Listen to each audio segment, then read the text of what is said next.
It's Just Business with Steve Thomas and your host, Chris Larry.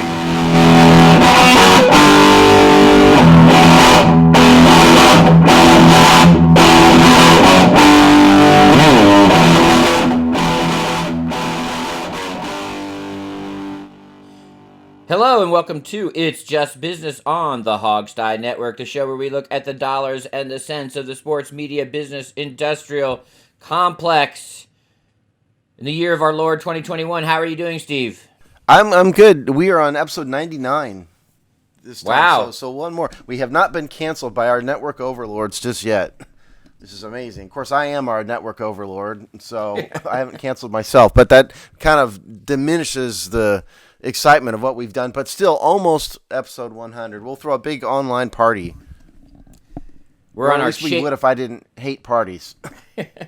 We're on our Chase Young episode. Yeah, that's true. Yeah, we are. It's our Chase Young episode. Very good. I like that. All right. Speaking of Chase Young, we're going to transition to something that has doesn't have nothing to do with him, but it's a few steps away. Would be a fair characterization. But that's pretty. You know, you have a positive outlook, I guess. Yeah. I don't know about that. So we're going to talk next about. Well, we may be talking next about a hint in where Chase Young may be playing football physically at home games, I guess, is one way to look at it. But Steve, why don't you catch us all up on what the heck is going on between WFT and FanDuel? Okay. First of all, I hate that acronym with the fire of 1,000 suns. So I refuse to use it. Note to self, use it more.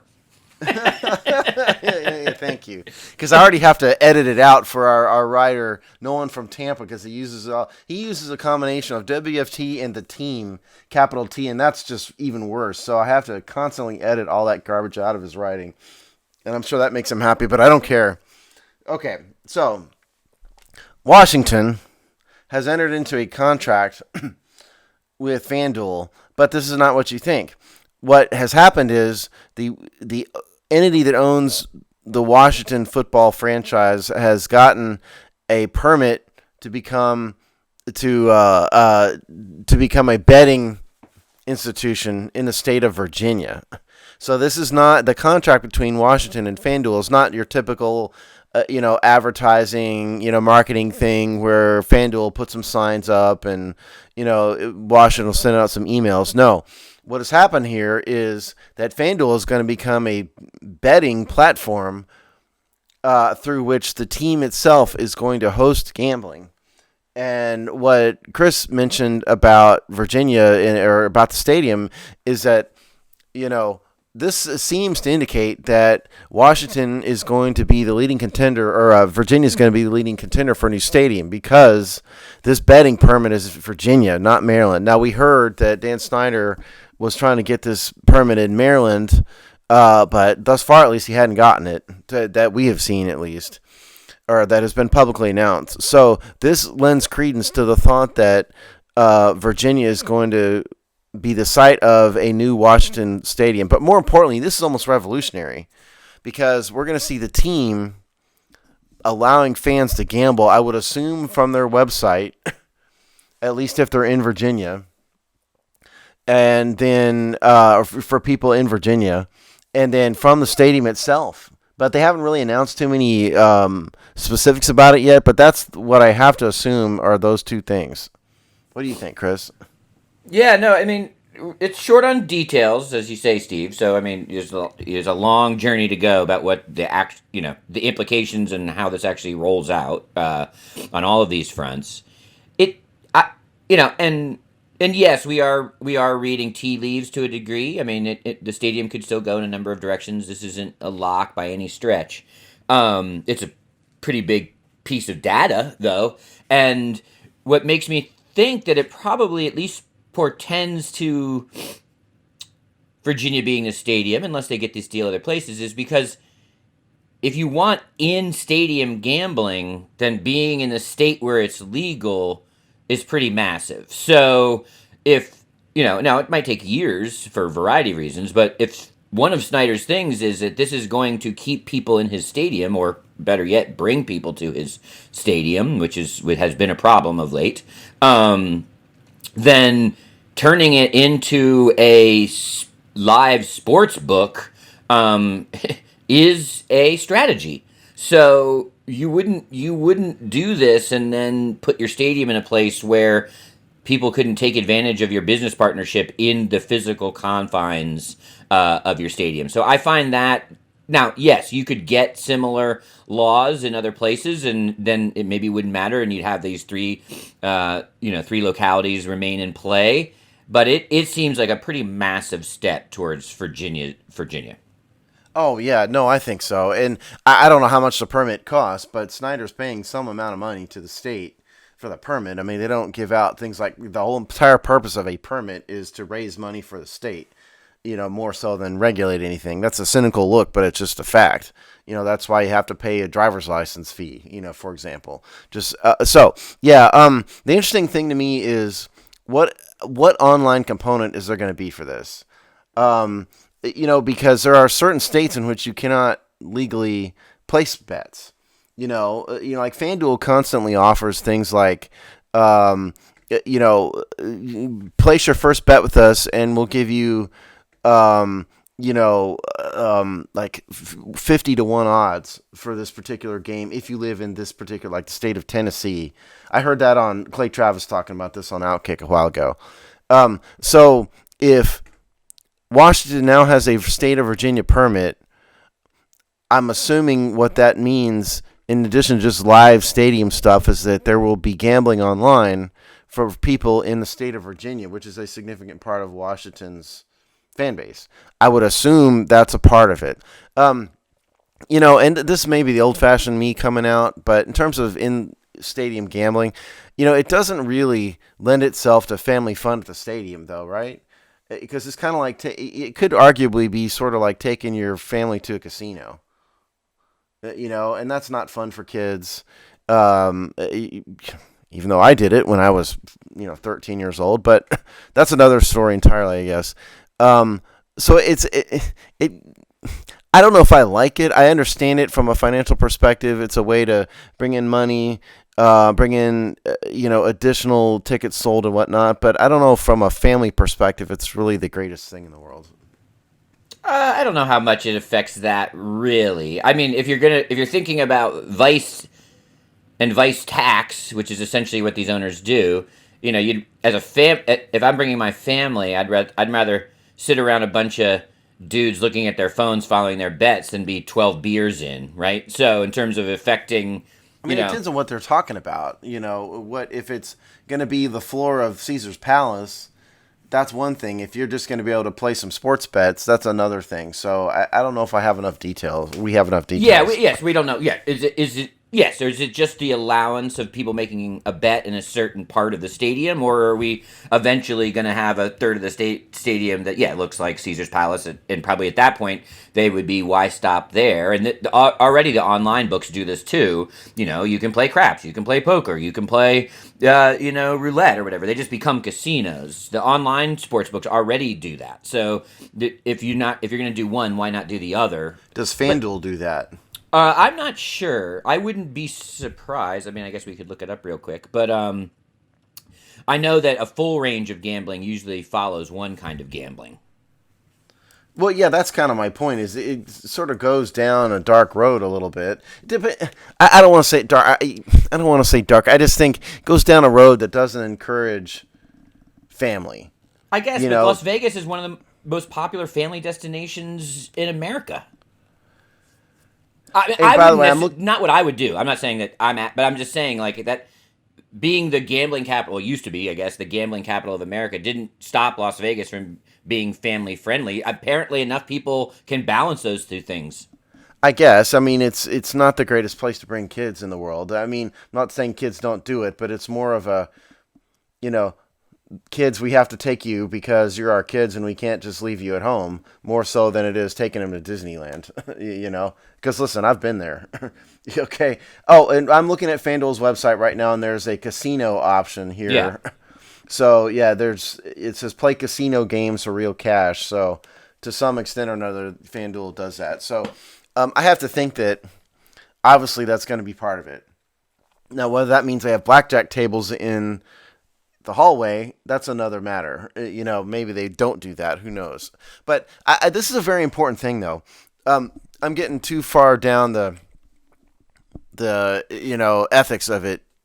What's important is that this is the first of its kind for the NFL or any team that I can think of. I'm not aware of any other team that has this kind of arrangement with a gambling house, be it FanDuel or someone else. So Washington is sort of being a revolutionary a little bit here, certainly in the NFL. Wouldn't say that every soccer team in the world doesn't have something like this. I don't know. But in terms of American sports, I can't think of another team in the major sports leagues that has this. So I think it's very interesting, and it's definitely a sign of things to come. But amazingly, this is Washington and Daniel Snyder being on the cutting edge. Well, if you're anti this much gambling in professional sports at the sort of, especially at the corporate level, then this might be a good thing because every business that Daniel Snyder's touched has gone under. So if you're looking for this not to be successful, you might be buoyed by this move. Daniel Snyder's history is sort of the anti-success. Yeah, a little bit. Yeah. So I actually maybe don't it think spells that'll be the the end case. for FanDuel. Is that what you're saying? Right. Is he going to Johnny Rockets FanDuel? But I actually don't think that's the case, although it is funny. Yeah, it'll be super interesting. I think, and I'm generally, I'm Team Vice generally. This does seem such at the top level of linkage, right? That it does open the door.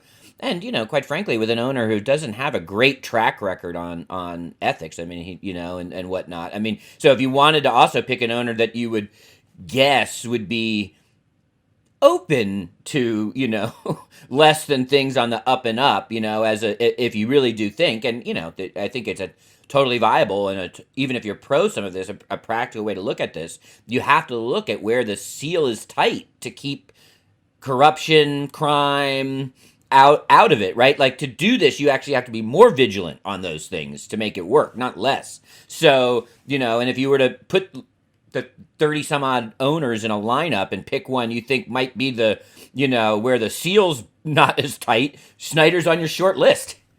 Yeah. Well, this is the whole reason why the NFL and baseball and basketball was never involved in this in the first place. Nothing has changed, okay? Nothing has made it more ethical. It's just the allure of money has become so great that these teams and these leagues have jumped into it now because they just can't stand it anymore. It's like, if you leave a pile of cocaine in front of a drug addict, without a fence around it, at some point, no matter how many days sober he's been or she has been, he's going to jump in the pile of cocaine. And that's kind of what's happened here. So I think this is the problem I've always had with marrying up sports teams and gambling. I'm not really Team Vice like Chris is, but I also don't have a problem if you want to go out and gamble, knock yourself out. But yeah, it to me, when you have a team intimately involved in this, and I don't want to accuse Dan Snyder of anything. So let's just, anonymous football team that may happen to reside in Washington or perhaps somewhere else. If you have a financial stake in gambling and creating more gambling, are you going to dictate strategy, players, plays to try to beat a line? Because now you have a financial interest in it. Are you going to pay people under the table? So that's the whole reason why it was never in sports in the first place. Don't forget, what was it in the 60s, 70s when Pete Rose got banned for betting on his own team? I think it was the 80s, wasn't it? Yeah, okay. I mean, we've gone from that to having an NFL team who's going to be using FanDuel most likely in the stadium. How far have we come? But I think it really does raise a bunch of questions, about the integrity of the game. Yeah, and there's two interesting points. One that's sort of sticking on this topic, and then one that I'll suggest that may take us in a slightly different direction, although obviously the same big topic. But I wonder how let's future cast a little bit. It's 3-5 years down the road. At what point does the jumbotron? Does the announcer say it's third and 22? The Raiders, who are playing Washington, have a 15% chance of picking up the third down. The odds are place your bets from your phone now. Get your prop bets in. You got a captured audience of 70,000. The stadium is optimized for it. It's legal. At what point does the team itself actually become a sales mechanism at that stadium level? That's and that to me, because you think about all the things Snyder's done over the years to make money in the stadium, and he's not that much different than any other owners. I'm not saying that. So it's the golden path, right? Like those are the things. Like a good sales technique would be to leverage your assets to drive sales. So at what point does it come into the game experience at that level? How do you stop the 15-year-old from participating? Right. Yeah. It's a rhetorical question. Especially when you're asking the entire stadium to participate. Yeah, right. And so I just think it's a really, really cynical way to operate a sports franchise. And we're not saying that's going to happen, okay? Chris is raising a hypothetical, which is certainly within the realm of possible, particularly for, if you have an owner who, needs the money or wants the money. I just hope they don't go that far down that road. I really do. The smart thing to do would be this. You have a gambling section of the stadium. You can buy your way into the over 21 gambling section, and that is where you can place the bets. And then you'd have to keep exactly like the floor of Caesar's Palace. Is it 21? I think it's 21. Yeah, right? Definitely. Yeah. Yeah, okay. Maybe 18, if you're, but there's an age limit. Yes. Yeah, whatever the age limit is. I couldn't remember what the age limit is, but say it's 21 for the sake of the argument. You can't go on the floor in a casino in Las Vegas unless you're at that age. And I listen, they've gotten tighter about it too. I used to do that when I was really young. I used to go play slots when I was like 13 because they wouldn't control that in some places. But now they do a lot, which is good. So that's the only way it would work, in my view. If you do what Chris is suggesting as hypothetical, I just don't know how. It certainly would make more money, but I don't know how you control it. And I don't know how I would raise serious questions about the integrity of the game for me, seriously, because then you have the team having a financial interest in, to use your example, in the team converting a 3rd and 22 or whatever. Maybe that's not smart in the game, but then you're going to have an owner dictating to a head coach to go for it instead of running out the clock and winning the game. And so it's affecting the integrity of the game as you get down to that, and that's a problem. And at some point, the money can't control everything. I hate to say that because that's the entire premise of our show, and we know money does control everything. But at some point, the NFL's got to think about the integrity of its league. Yeah, and I don't think that's going to happen overnight. It's just that, but if you just think about it logically, it certainly makes sense. I mean, Pepsi's the contract with Washington, right? Like, isn't that their vendor, their beverage vendor? No, Pepsi? well, at the stadium, you mean? Yeah. I think so, yeah. Whatever, who cares? Whatever their, beverage company X, they certainly tell you, don't you want a Pepsi? They definitely drive those in, at the Jumbotron level, so, they already do that for their other corporate partners. Well, yeah, and that's part of the contract, because I've written those contracts, the sports franchise and Pepsi specific. Mine was Coke, but yeah, I mean, it gets very detailed into where the signage can go, when they have to announce stuff, when they have to say the official beverage of the, this NFL team, all that stuff is all in the contract. So I would assume that a part of this is marketing. The part of this agreement between Washington and FanDuel is marketing FanDuel. So yeah, I think you're going to see signage. You will see announcements, all that stuff. It's just what you're what you're posing as a hypothetical down the road is sort of the next level involvement of gambling in the game. Because then, yeah, truly, you've got like the pit boss basically in the announcer's booth, going, get your bets in. This is a totally. Bet, and man, that's at that point, I think you have to question whether the NFL is a viable league or not. I mean, seriously. I mean, So it definitely interesting, and I don't think it'll happen overnight. It'll happen first as push messages to the phone if you opt in. I guarantee that. Um, the other kind of interesting direction that this led me in thinking about this is, and I would actually, is this a sign of Snyder's financial desperation? um, I don't know if I would say desperation. It's a sign of him it's acknowledging that he needs a new stream of income, perhaps. I don't know if I would call it desperation because, listen, the NFL allowed a team in Vegas. He's not blazing a trail in getting involved in gambling. He's blazing a trail with the level of involvement. But years ago, the NFL would never have allowed a team to be in Vegas. And I think once that happened, the floodgates just kind of came open. So I don't know if it's desperation more so than it's just him securing a future income stream that he probably needs. But desperation, I mean, he's not going to be on the breadline anytime soon, no. No, yes, of course. And I was more thinking if he's got to come up with a war chest to fend off the minority owners, and I guess his best case scenario is just buying them out. Him being the buyer of those minority shares. So it's basically a personal thing with him and the investors and the minority shareholders at this point. So we have to wait to see how all this litigation comes out to see what happens. But I'm just wondering, he's going to need he's always going to want more money. He was losing money with the team in the last couple years at least. Or to some degree, not losing money might be strong, but he was taking big hits in terms of the team's financial viability. Profitability. So, and he's got to collect a war chest. I just wonder if things were sort of status quo, like year 2000, if he would have been first in.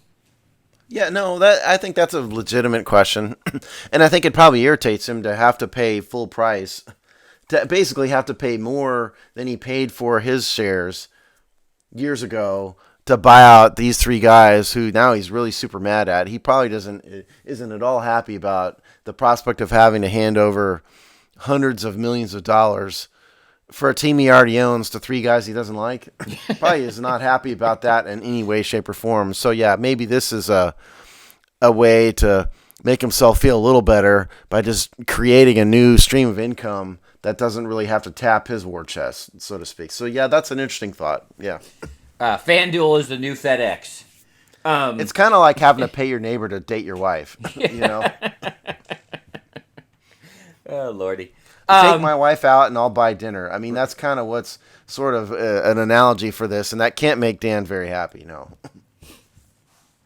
And if that interests you, there's plenty of subcultures on the internet that you can. I'm not advocating that. Don't misunderstand me, but isn't that kind of what's happening, though, a little bit? Yes, that's a good analogy.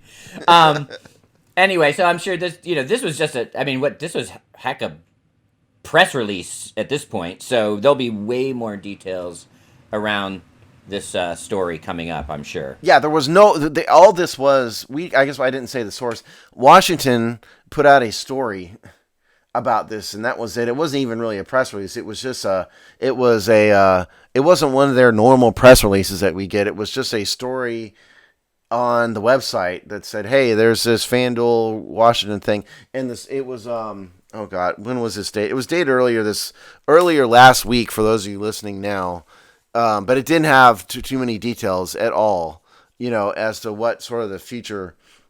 As to what sort of the future is. It was, let me see here.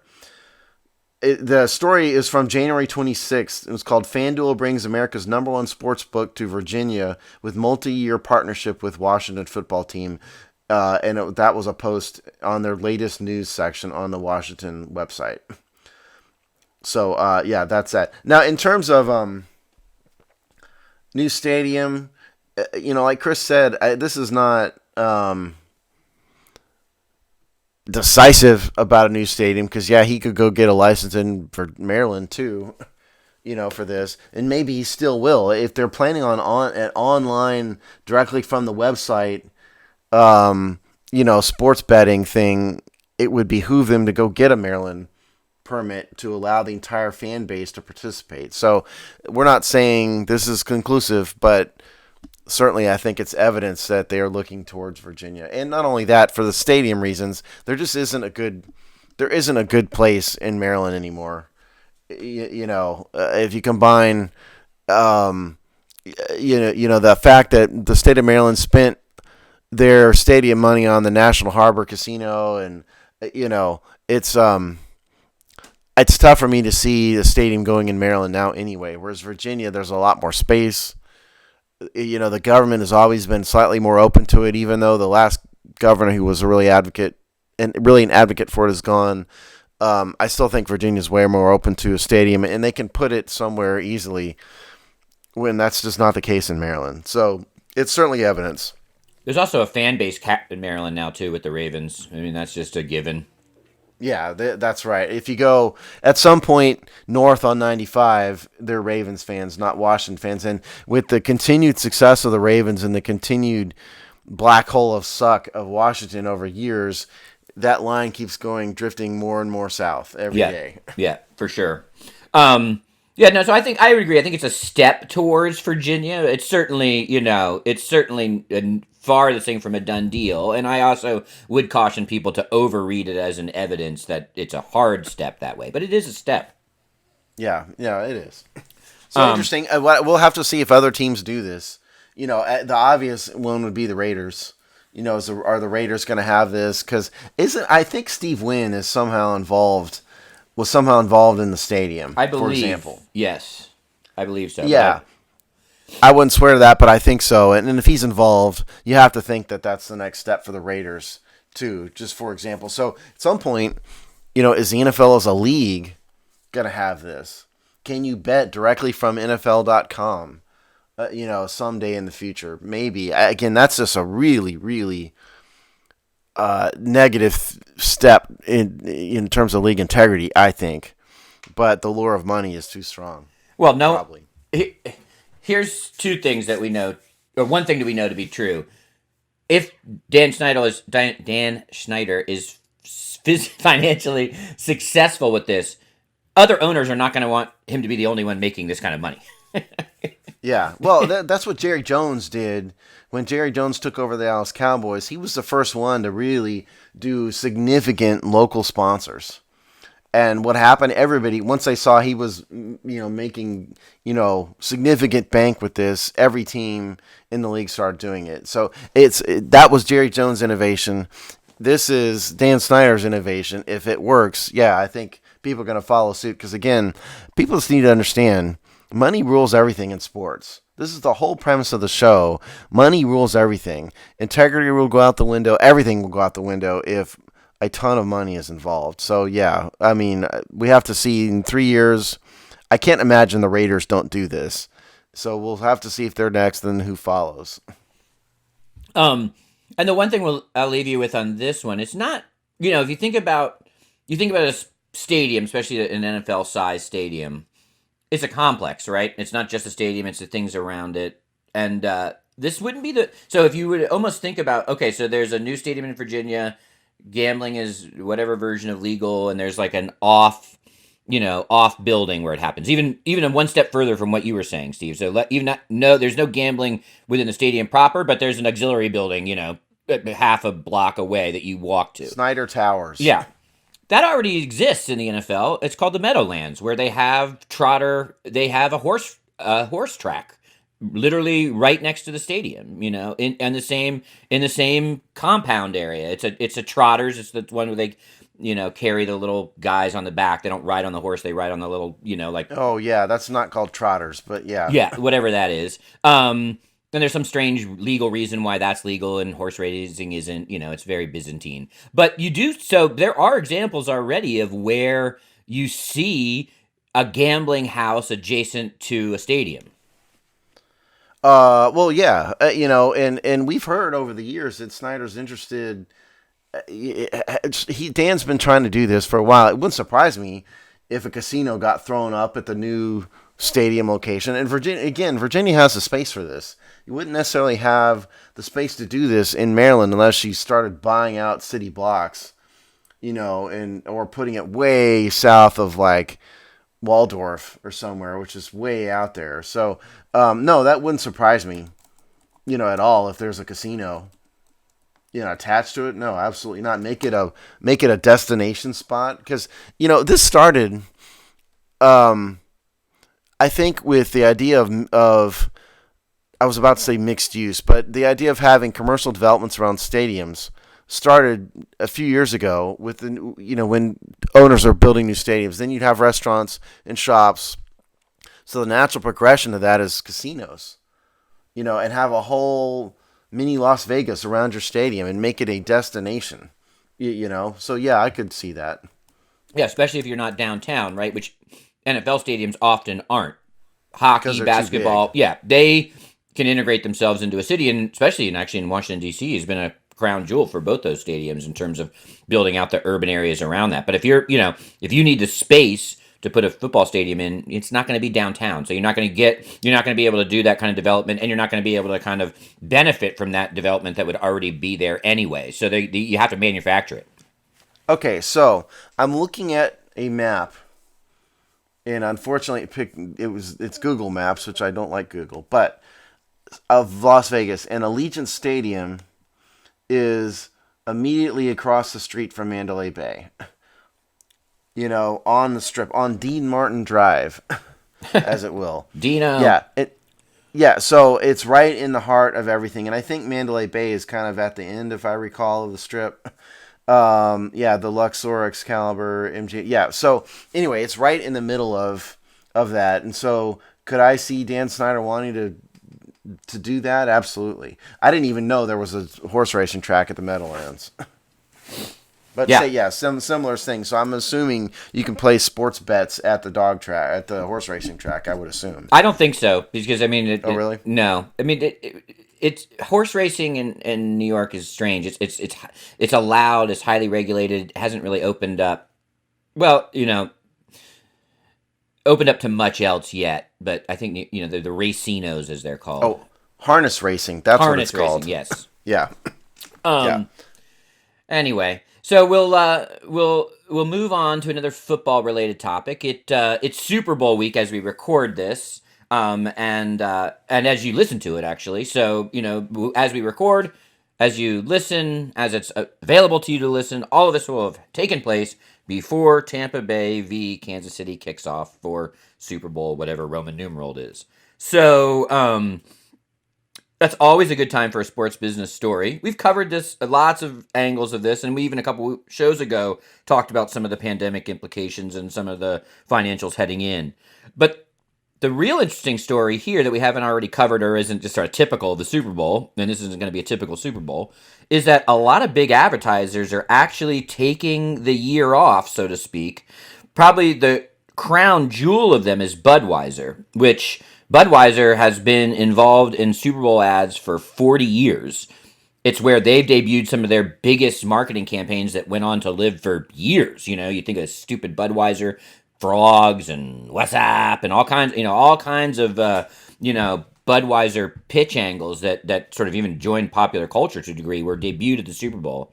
And they join, not small brands like Coke and Pepsi in opting out of this year's Super Bowl ads. So don't expect to see new ads by those teams. They are claiming, and I'm not here to completely discount that, but they're claiming that in the pandemic that, with all kinds of issues, it just feels kind of gauche to them to advertise on something as trivial as the Super Bowl or, and I think some of them have pledged some of those funds to pandemic relief efforts and vaccine distribution. So they couple it with something like that. So huge blue chip brands, let's call them, opting out of the Super Bowl. It's causing a void, obviously, that's being jumped in by internet-based companies who, see this as a huge opportunity because their businesses are becoming more viable in this sort of pandemic, post-pandemic world. And so this becomes a giant opportunity to them. So freelancing sites like Fiverr, other social media platforms are jumping in to, and they've got all that venture capital to burn, so they can pay the spot, and it makes their investors happy to be seen on, quarter one of the Super Bowl or whatever. So real interesting change in the kind of advertisements that are signing up for at least this year's Super Bowl. Yeah, so we found the story on brandequity.com. Budweiser joins Coke, Pepsi brands in sitting out Super Bowl dated January 25th, 2021 by there's no author listed. Okay, so here's the really funny cynical part about it. So as Chris said, Anheuser-Busch pulled out of this, and instead of spending the money on the ad, what they're doing is they're announcing to the public that they're donating this to like coronavirus research, or no, coronavirus. It's vaccine related charities. So it basically they're using that money and promoting the fact that they're advertising that they're not advertising. That's what they're doing. Which is kind of a funny and sort of cynical. But now, mind you, we talked about, 2 shows ago, I think it was, how we noted that CBS's ad rates had gone down a little bit. And down in real dollars. And so that means it's down a lot more in terms of in a normal year, it would have risen and gone up.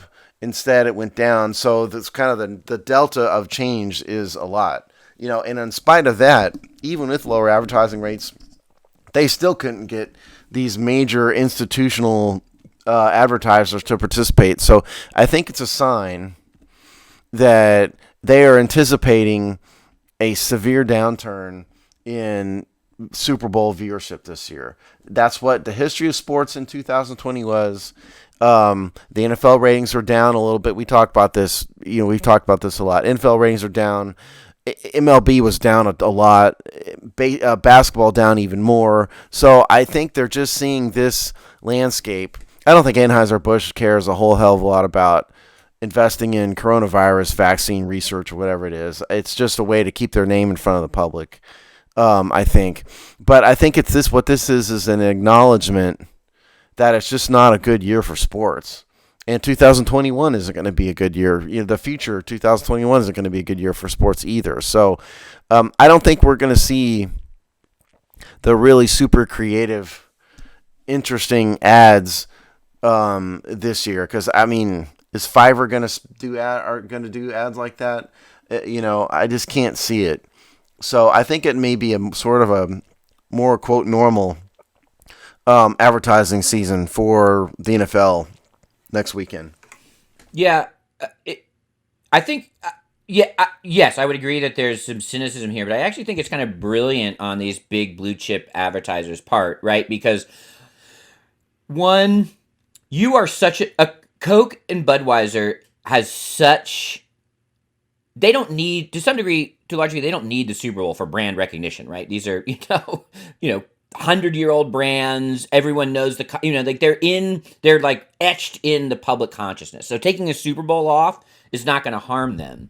And they're getting the same amount of conversation by doing this, right? By saying we're opting out, we're donating to charity.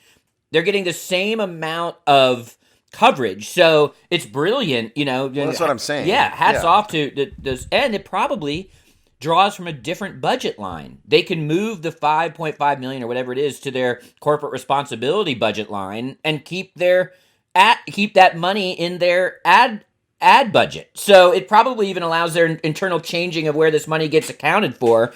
So it's actually hats off. It's a brilliant strategy from the brand's perspective.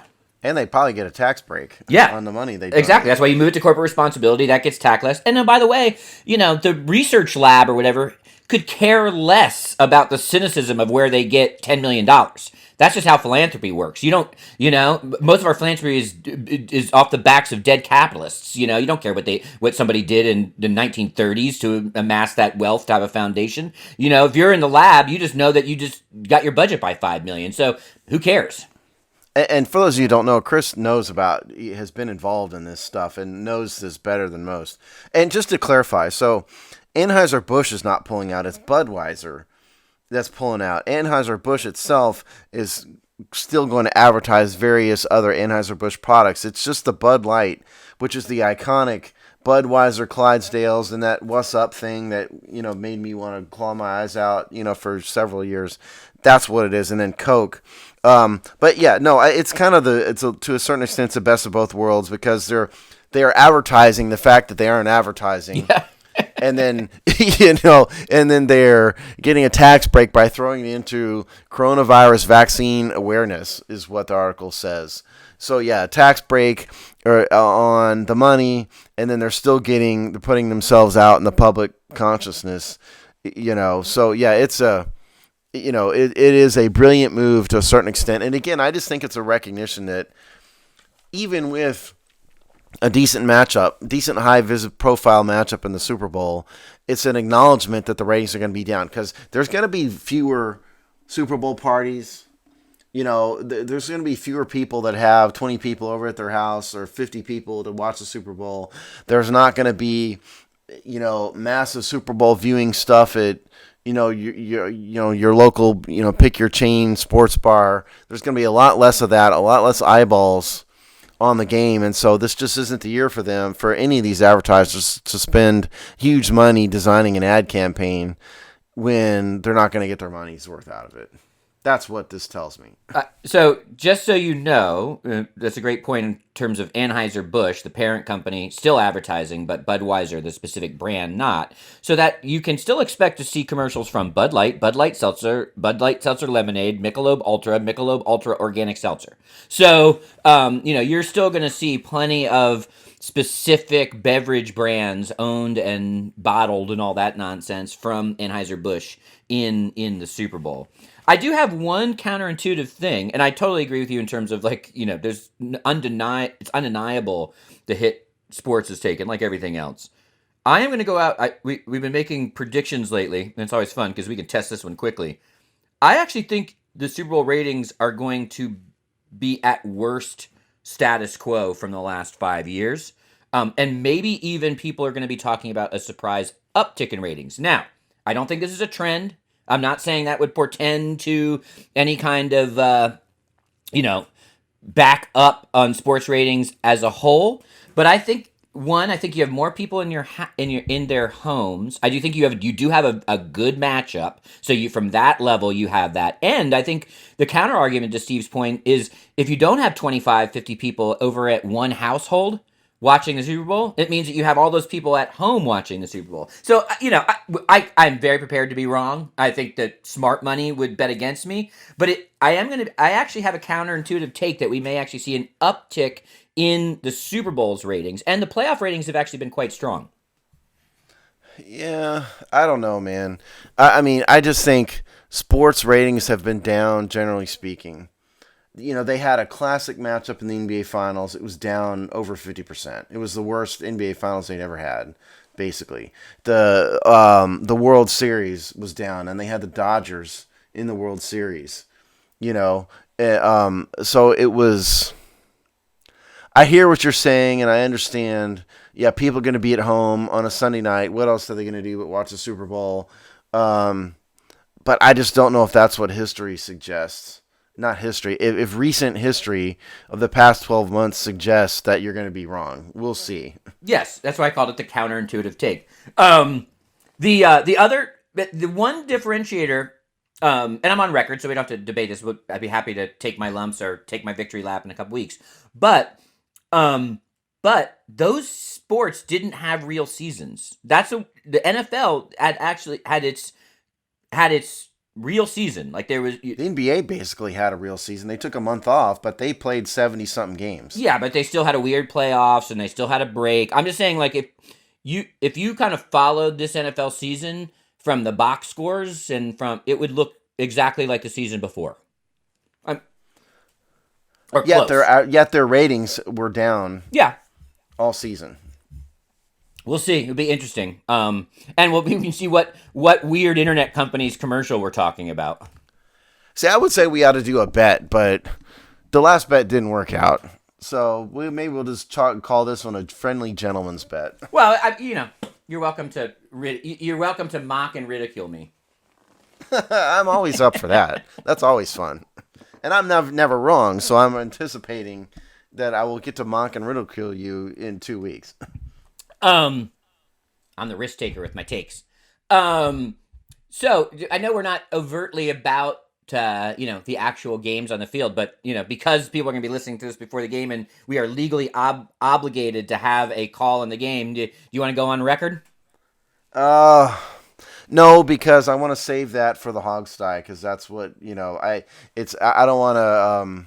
That's a Hogsty thing, so I want to save my prediction. So you feel you can get? I have one in my head, but I don't want to say it on this platform. But since you're not on the Hogsty, you can certainly get yours out on record.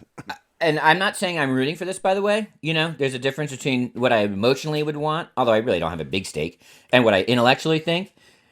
I think we will be talking about two things at the end of the Super Bowl or in the days after. One, we'll be talking about the insane career of Tom Brady in terms of playoffs and Super Bowl success. You can hate him all you want, but it's mind boggling. Even if he didn't make this game, it's mind boggling. It's 10 Super Bowls for him, right? Yeah, it's insane. Isn't it 10? Yeah, it's insane. Crazy. There are many. I don't know if I don't think any franchise has been to 10 Super Bowls. I don't think so. Yeah. So we'll be maybe talking about Dallas off the top of my head, maybe, but I have to keep calling. We're in the 7 or 8 neighborhood for them.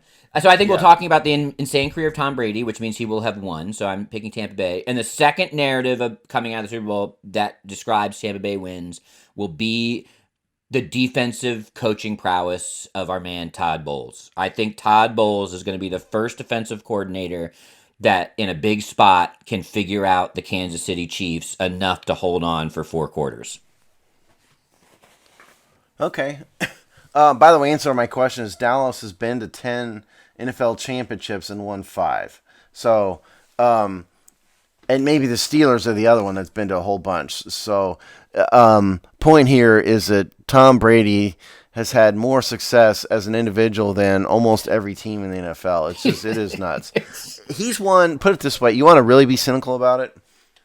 Tom Brady won more playoff games this year than Washington has in 30 years. Let that sink in. Yeah. Because he's won three playoff games this year so far. Wild card, divisional round, conference championship round.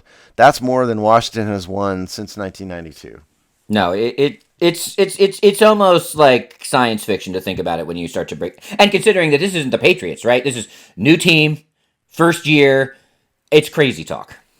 Yeah, I mean, of course, he picked the team that maybe has the most talent in the entire NFL to go to, so it's not all Tom Brady, and it wasn't all sunshine and roses for him, this year. But, I think people hate Tom Brady, not necessarily just because he wins, but, he's got absolutely everything. He's married to a supermodel who's worth more money than he is. He's won all these Super Bowls. He's kind of a smarmy, kind of guy. He's a bit douchey with the way he dresses and acts and stuff, and it just rubs a lot of people the wrong way, I think. Yeah, and I'm sort of just a fence sitter on Tom Brady, but the thing that drives me nuts about him, my version of everything you just said, is the way he treats his teammates. I know a lot of people actually laud it, but I find it He's it obnoxious to his teammates. Yeah. I mean, he never accepts responsibility for his own mistakes. He just blames everybody around him and screams at his offensive line and everything. Yeah. Yeah, you threw 3 interceptions and a half last week. Yeah. Which happens. But you don't. But someone scream at him anyway. We'll have time to talk. They're about afraid that. to. Yeah, they are. Which is probably why he's been so successful. So we have one final story, which is a bit of a check-in on a story that we've followed overall as we've started. And a theme for us has been, and of course it's a sub-theme about money, but about venture capital, equity firms, this kind of, very traditional capital getting more involved in sports. Capitalists have obviously been involved in sports for a long time, but capital as a concept hasn't really been to this degree. And so we have versions of that story all the time, but even I think within the last year, we talked about, the NBA opening itself up to having these kind of venture capital, private equity firms start to become owners in actual franchises. Well, we're getting a little bit closer to that end game. Our go-to site, Front Office Sports, had a article, NBA plans for investment funds to buy into teams. So not necessarily new information, but new getting closer to this actually being allowed, regulated, rules, policies, and an entrance for this kind of money to own NBA teams. And there's lots that we can look into and talk about. But the thing that jumped off the page to me reading this article was that they're capping the amount of teams that these equity firms can buy into at 5, which seems like 4 too many to me. Yeah. Okay. So, years ago, baseball used to allow corporate owners. Sony owned, I think, the Seattle Mariners at one point in time. Fox owned the Dodgers, but they got rid of that. The NFL has never allowed that. The NBA has never allowed that. Now, there are corporations that own these teams, but they're closely held corporations. Like, for example, the owner of the owner of the Washington Redskins is a incorporated entity that's owned by Dan Snyder and his minority shareholders. Now, the difference here is that they're allowing private equity, meaning big companies, in some cases big companies with lots of people involved and lots of investors, to own minority shares of these teams. It's a way to inject capital into a league that has struggled by its standards, not struggled by normal person standards. But it's a way to inject capital into the league and keep it viable. Chris is 100% right with having a problem with allowing these private equity firms to own multiple shares in multiple teams. I think that's a horrible idea, terrible idea, and I think it does endanger the competitiveness of the league when you allow that. What if, equity firm buys the entire, Western Conference Pacific Division? So now they've got stakes in all these teams. I just think that's a horrible idea. And yeah, I think it should be limited to one team. But this is, what it's doing is you see, the reason why Major League Baseball got rid of corporate owners is that it was affecting the competitiveness of the game. When you have Sony own the Mariners, Sony's does not care if, I think it wasn't it the Mariners. I think it was the Mariners. Look that up for me. You have a major corporation like that care more about the bottom line than they do winning. That's the problem.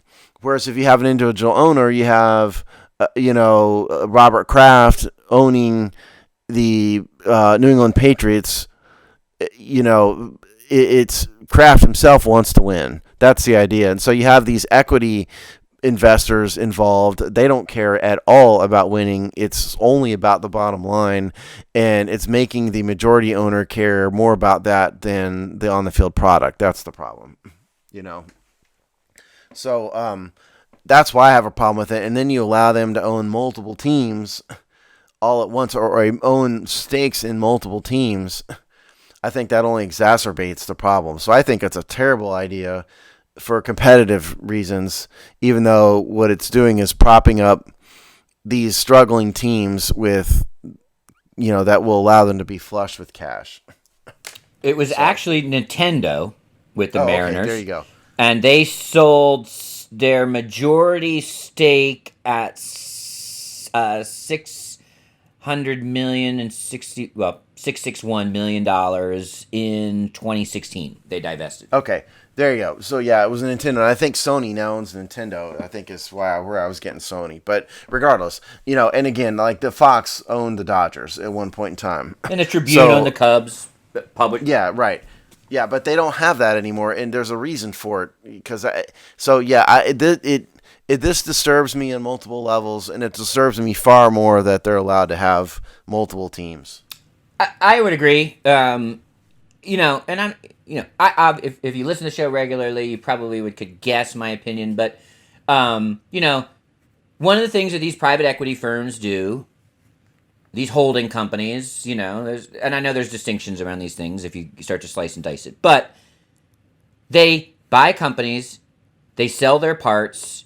They mine them for things. They're not a giant holding company or investment firm is not necessarily buying these things for those individual business enterprises to be successful, right? Sometimes that might be in the best interest of the holding firm or the equity firm or whatever, and yay. But they will do what they need to do to make that investment profitable, which often is breaking up the core, somehow disrupting what the point of that business is. So if you have that at leverage scale across multiple teams, where that equity firm's role is not those individual teams' success on the court, off the court, both together, nor the league overall success. You have a direct conflict of interest in terms of what the business goals are between these two entities. And I'm not making a moral or even ethical decision. I'm just saying what the facts are in terms of what those businesses, an NBA team, a professional sports league, the private equity firm, what they exist to do are going to be inherently at odds. I would argue even in the single ownership one. I wouldn't, if they need the cash, they want to get in bed with that, that's on them. But once you start having multiple teams, then you're putting the league at risk. Well, yeah, that's what you said it better than I did, but I completely agree, and you're exactly right about it. And I'll just give you an example. The St. Louis Cardinals traded for Nolan Arenado from the Colorado Rockies on Friday. We're recording this on Saturday morning. He's got like a 5-year, $190-something million contract. Now, if you have, and it should be said, by the way, that the equity share, these equity, they're capped at a minority ownership. Okay, they can't be the majority owner. They're capped at, I think, 20% is what the article said. I think, but so if you have, an private equity firm owning the St. Louis Cardinals, for example, they may tell the majority owner, look, we don't want a $190 million contract on the payroll of the St. Louis Cardinals because, yeah, okay, it'll make the team better, but it's not going to sell more tickets because you're already selling a lot of tickets because it's the St. Louis Cardinals. So, no. So don't do that. Do not make the team better because it's going to cost us more money for a financial profit that does not exist. So you're going to make the team worse to make more money for the equity firm, or the opposite is true. They may dictate if, private equity is involved in the Rockies, they may dictate you got to get rid of Nolan Arenado. I don't care what you trade it for a bag of chips. Just get his payroll off the roster. That's what's going to happen, especially if you have them owning multiple teams. I think it's a direct threat to the integrity of the league. Yeah, I think if you talk about sports ownership, it's always been, by design, by necessity, by cost, the plaything of a capitalist. It's sort of if you reach a certain level, then owning a sports team is like a feather in your cap, and maybe you enjoy it, and maybe it's, there's all, so it's a plaything of a capitalist. Okay. To have sports leagues and teams as a plaything of capital is a much different thing. And I think, to me, that's the most basic way to think about it. A capitalist is owning a team. Yes, they want to make money, obviously, but it isn't necessarily their sole driver in why they're owning a team at that point in their professional lives. Capital makes totally different decisions. And I just think if you can think about it as the individual versus the concept, it starts to show you what the potential problems are.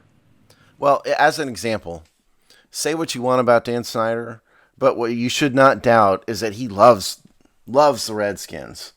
He was a Redskins fan as a kid. He bought the team expressly because he and his father were huge fans.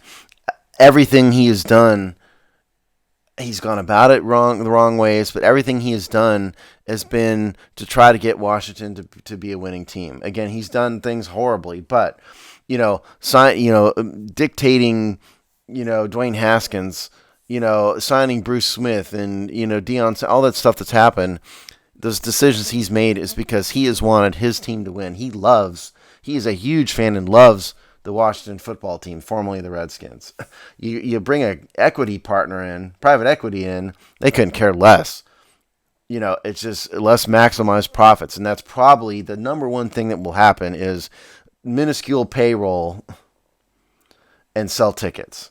You know, so it will directly harm the competitiveness of the league. I think to have these private equity firms involved.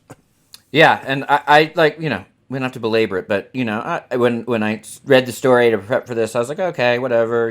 We talked about this. They probably are this desperate. This is how money works, the 21st century. And then I was like, wait, what? Five teams. Just let them buy the league if that's what you want to do. Well, just look at like the Tribune owning the Cubs. Does anybody think it's an accident that the Cubs went 100 years or whatever before they won a World Series?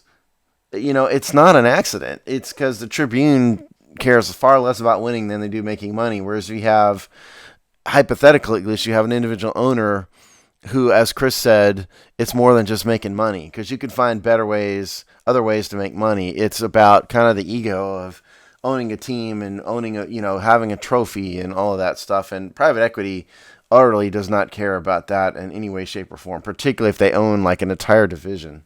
Yeah, For no, example. it's bizarre, and we kick the NBA a lot, and we probably will have more opportunities to. But it is a sign that there are financial problems in the NBA. Yeah.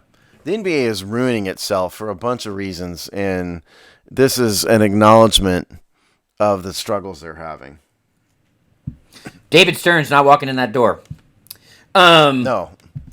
all right. Well, with that, with our call, with our obvious statement that dead people will no longer be involved in the living world, I think that's a good sign that we've come to the close of another show. Sounded kind of like a Halloween hit more than anything. So with that, Steve, what's probably a busy couple weeks and transitions into what promises to be a pretty exciting offseason for the Washington football team? Yeah, okay. So we will have one more Thursday morning episode of the Hogsty. Then we will transition to our normal off-season Monday schedule through training camp up until the regular season. Seasons of Discontent, which is Rick Snyder's look at all things Washington, D.C. sports and life, is on hiatus for a month. They will be back in March. They always kind of take a break after the season, so that's that. And then we still have all of our normal written content. We have new content almost every day. We try really hard to have something new for you every single day, and that will continue. So stick with us and check out the website every single day, please. Yes, let positivity reign, and an active off season that actually might not be fully depressing. So That's what we always say, Chris. yeah, I know, but well, either keep on or you quit, right? There you go. So we'll see you in 2 weeks' time. Talk to you then.